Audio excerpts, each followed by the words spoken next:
तो दोस्तों, आपने कभी सुना है 195 साल से ज़्यादा समय से एक गांव खाली पड़ा है, ना वहाँ पर कोई बस सकता और ना कोई बस पाया है। ऐसा क्यों है और इसकी क्या कहानी है और इससे जुड़ी दुर्घटना भी आपको बताएंगे जो कि एकदम सच है। तो चलो वीडियो को शुरू करते हैं, लेकिन उससे पहले आपको इस गांव की एक झलक दिखा देते हैं जो इस समय की है।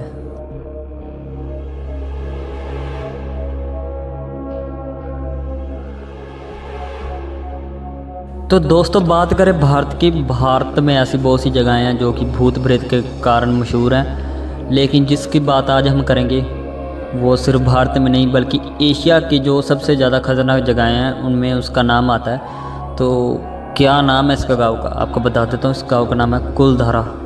कुलधारा राजस्थान में स्थित है ये गाँव, जो कि 195 साल से ज़्यादा से खाली पड़ा, सुनसान पड़ा है। तो ऐसा क्यों हुआ बताता हूँ। दोस्तों, आपको बता दूं कि ये गांव जब खाली हुआ था तो रातों रात ये पूरा गांव खाली हो गया था।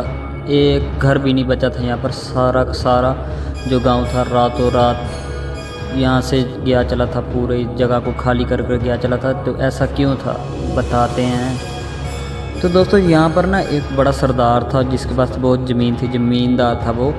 तो वो लोगों पर बहुत अत्याचार करता था, जो उसका दिल करता था वो ही करता था।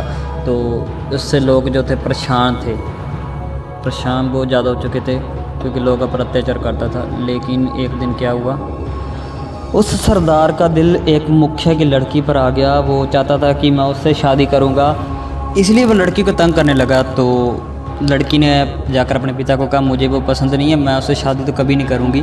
लेकिन उसका पिता भी जो था उसको पसंद नहीं करता था। उसका पिता क्या, पूरा गाँव नहीं उसको पसंद करता था। इसीलिए उन्होंने क्या कहा, वो धमकी दे कर गया उनको कि कल मैं इससे शादी कर ही लूँगा, जो करना है वो कर लेना। पूरे गाँव को वो धमकी दे कर गया।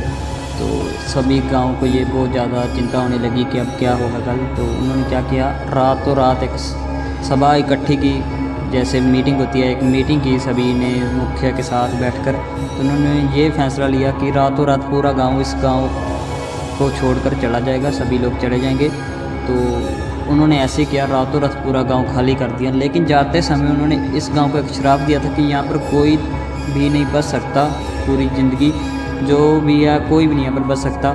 इसलिए अब तक यह गाँव खाली पड़ा है। तो इससे जुड़ी दुर्घटना आपको बताते हैं, क्योंकि बहुत से लोगों ने यहाँ पर बसने की कोशिश भी की थी कि गांव खाली पड़ा है, यहाँ पर हम बस सकते हैं। तो बहुत कोशिश की।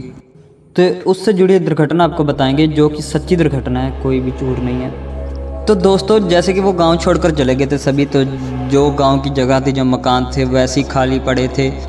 तो जो लोग वहाँ पर उस जगह को खाली छोड़ कर गए थे, उनके रिश्तेदार थे जो दूर रह रहे थे, जैसे जयपुर हो गया, ऐसे दूर दूर रह रहे थे।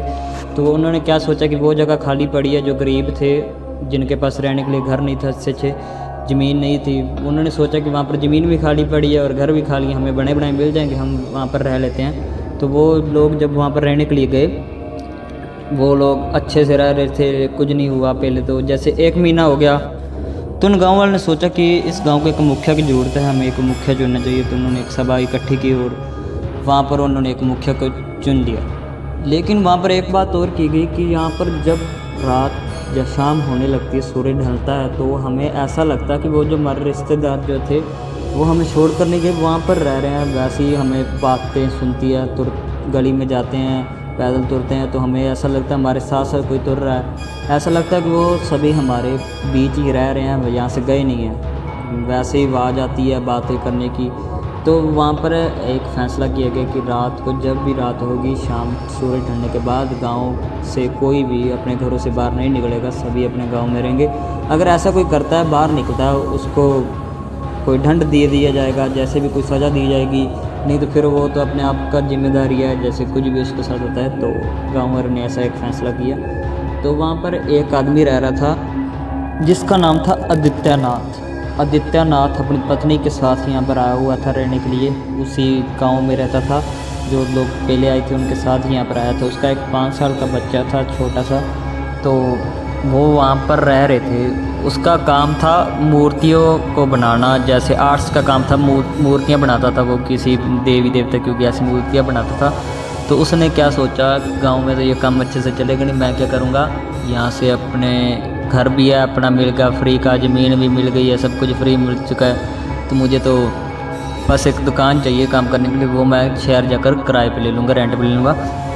तो उसने ऐसे ही किया, वो शहर चला गया। अगले दिन दुकान ढूंढने के लिए उसने दुकान उसको मिल गई, वहाँ पर उसने अपना काम शुरू कर लिया। तो वो जो उसकी पत्नी थी उसका नाम था चंचल। उसकी पत्नी जैसा नाम वैसे ही थी, मतलब वो बच्चों के जैसा दिमाग था, उसका स्वभाव था।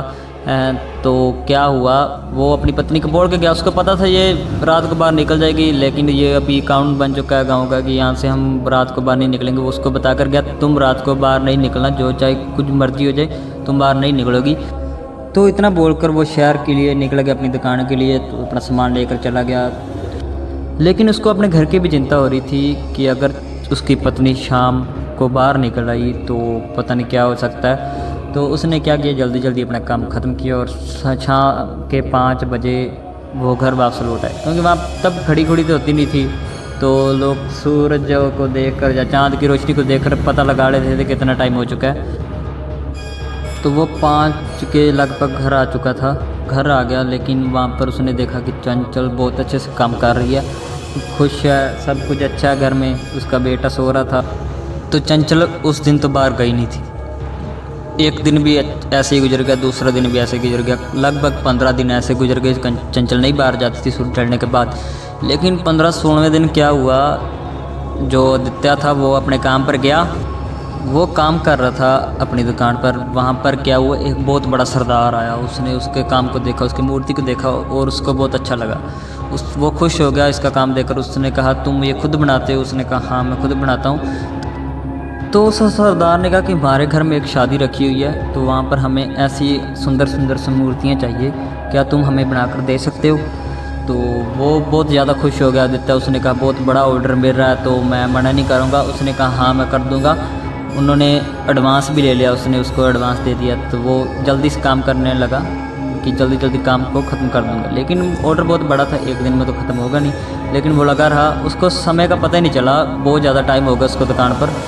तो वो बैठा रहा, उसने काम किया। जब लगभग 7-8 या करीब टाइम हो चुका होगा तो उसको याद आया कि हाँ घर भी जाना है। तो उसने क्या किया, जल्दी जल्दी अपना जो सामान था वो इकट्ठा किया और घर की ओर चला गया। उसने सोचा कि बाकी काम जो होगा रात को कर लूँगा, पूरी रात जाकर कल तक पूरा कर दूँगा। तो इसलिए वो घर की ओर चला गया। लेकिन जब तक वो घर पहुंचा, उसको जो टाइम था 11 से 12 के करीब हो चुका था। वो घर आया, घर में देखा उसका अकेला बेटा सो रहा था और उसकी जो पत्नी थी वो कहीं भी दिखाई नहीं दे रही थी। उसने अपने बेटे को पूछा तेरी मम्मा किधर है? वो छोटा था, जितना उसको पता था उसने कहा पता नहीं किधर है। तो वो थोड़ा सा घबरा गया कि इतनी रात को गई तो किधर गई। उसने जोर से आवाज़ लगाई चंचल चंचल, लेकिन कोई भी आगे से आवाज़ नहीं आई। उसने गांव का पूरे घर में देख लिया, फिर गांव में देखने के लिए गया चला, लेकिन उसको पहले तो कहीं पर भी नहीं दिखी। लेकिन जब वो लास्ट में एक कोने में पहुंचा, वहाँ पर एक घर था जो गिरने वाला था, बहुत पुराना था। उसके पास एक सूखा हुआ दरख्त भी था, उसके नीचे बैठकर चंचल ज़ोर ज़ोर से रो रही थी। तो उसने पास जाकर पूछा चंचल क्या हुआ? तो चंचल ज़ोर ज़ोर से रो रही थी और बोली उन्होंने मेरी आंखों के सामने उनको आग लगा दी, वो जल गए, मैं कुछ कर नहीं पाई। वो ऐसे बोल बोल के जोर जोर से रोने लगी, मैं इससे कुछ नहीं हुआ, मुझसे कुछ नहीं हुआ, वो मेरे सामने मर गए। तो ऐसे वो डरी हुई थी। लेकिन जो आदित्य था थोड़ा सा घबरा गया था, ये क्या बोल रही है? तो उसने कहा इसको कोई वहम होगा। उसने कहा नहीं तुझे वहम होगा तो घर चल। तो वो उसको घर ले आया, उसको अच्छे से समझाया कि ऐसा कुछ नहीं होगा, तुझे ऐसा लग रहा है। तो वो तो उसने उसको सुला दिया। तो लेकिन उस खुद को तो उसको रात की नींद आई नहीं, ऐसे ही जाकर उसने रात निकाल ली। तो जब वो सुबह उठे तो उसने देखा कि जो चंचल का शरीर था पूरा गर्म हो चुका था, उसको हो चुका था बुखार। तो उसने कहा चंचल अगर तुम ठीक हो तो मैं चला जाता काम पर, क्योंकि वो ऑर्डर बहुत बड़ा है, उसको ऐसे छोड़ नहीं सकते, मैंने एडवांस भी लिया हुआ है। तो उसने कहा कोई बात नहीं, अब जा सकते हो, मैं ठीक हूँ, कुछ नहीं होगा। तो वो गया चला, लेकिन उसका मन घबरा रहा था। उसने जल्दी जल्दी अपना टाइम दुकान पर गुजारा, अपना काम किया, तो वो जल्दी से घर आ गया। लेकिन क्या था, चंचल तब भी घर पे नहीं थी। उसने फिर जाकर देखा वैसे ही, तो वहाँ पर फिर चंचल वहाँ पर बैठकर वैसे ही रो रही थी। तो उसने फिर क्या हुआ, फिर बोलने लगी मुझे वो आंखों के सामने उन्होंने जला दिया, उसके सामने जला दिया, ऐसे बोल रहे थे। तो वो घर ले आया उसको फिर से, लेकिन वो बहुत घबराया हुआ था ये हो क्या रहा है। तो उसने क्या किया, जहाँ पर वो पहले रहते थे, इस गांव में आने से पहले वहाँ पर एक साधु था जो मंदिर में रहते थे।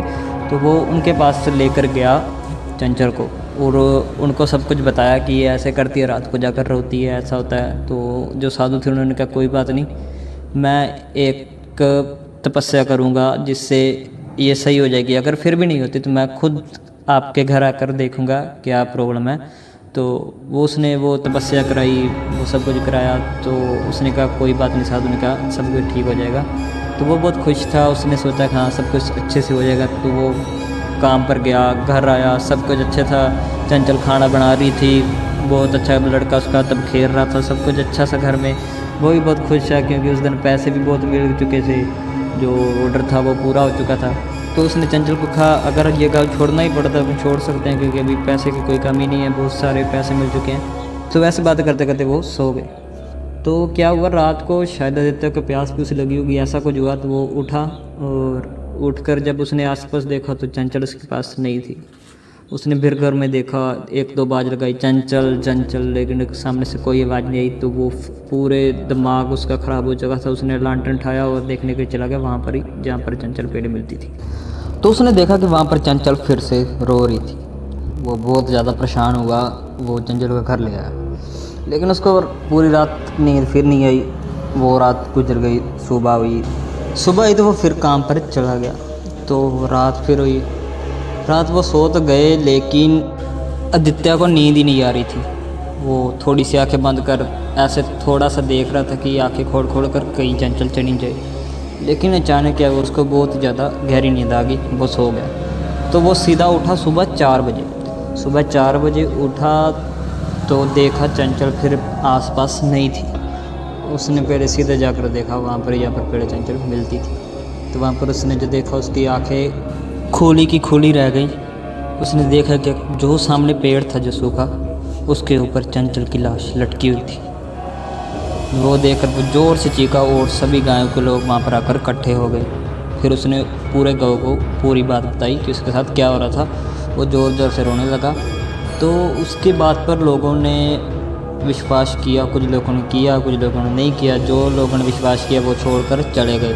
तो कुछ लोग ये बोल रहे थे कि इसकी तो पत्नी थी पागल, वो तो ऐसी है, ये झूठ है, ऐसे बोल कर कुछ लोग वहाँ पर रहने लगे। लेकिन जो लोग वहाँ पर रह रहे थे वो भी धीरे धीरे छोड़कर चले गए क्योंकि उनके साथ भी ऐसी कोई दुर्घटना हुई। तो ऐसे ही ये पूरा गाँव खाली हो गया। तो ये जो अब मैंने आपको ये कहानी सुनाई थी ये झूठ ही नहीं है, क्योंकि जिसने हमें यह कहानी लिखकर भेजी है वो उन्हीं के वंश का आदमी है, जो उसकी जो 5वीं 6वीं पीढ़ी होगी जो उनके साथ ऐसा हुआ, जो यहाँ पर गांव में रहते थे। तो वो बोल रहा था कि अभी उनके ख़ानदान में वो लोग इस गांव के आसपास भी नहीं आना चाहते, ना इसका नाम लेना चाहते हैं। तो वो अभी जयपुर में रह रहे हैं।